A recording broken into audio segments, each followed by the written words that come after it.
Mi nome è Anushka Coleman Burleson, sono National Director para Miss Universe Aruba.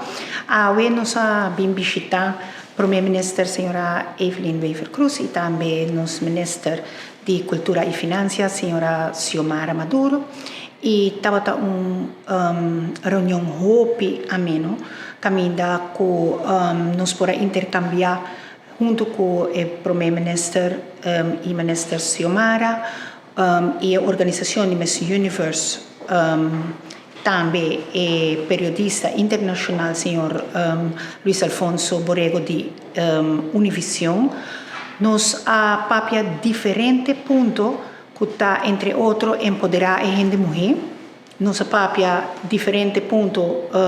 de cambio na que a organização Miss Universe Organization está ribando, se é paz com o que nós está querendo com o que essa que mister tá. Nossa papia também over de ponto para marketing para o país Aruba, de qual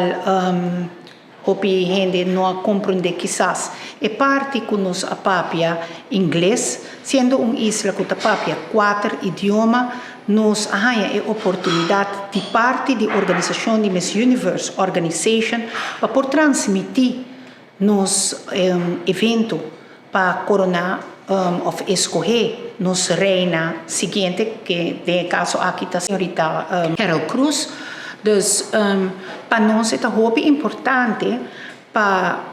junto para mirar a oportunidade aqui como algo que lo podira para nos isla parte turístico. Nos arranha a oportunidade de usar na plataforma está consistir de Miss Universe Organization Instagram de 5.6 milhões de followers e na YouTube channel está consistir de 3.5 milhões de followers. Isso aqui está uma oportunidade que seguro não aduna nós querendo de nos isla, querendo de nos organização, anto nos está muito contente e agradecido na para isso aqui. Com criatividade, nossa curva de fazer evento na onde o mundo por si conhece Aruba, na organização, o que não a carga e não a mira é parte que nós está de verdade quer em climate change, não tá quer nós demonstrar também durante o inteiro evento que nós está usando diferentes pessoas de local, desenhador local,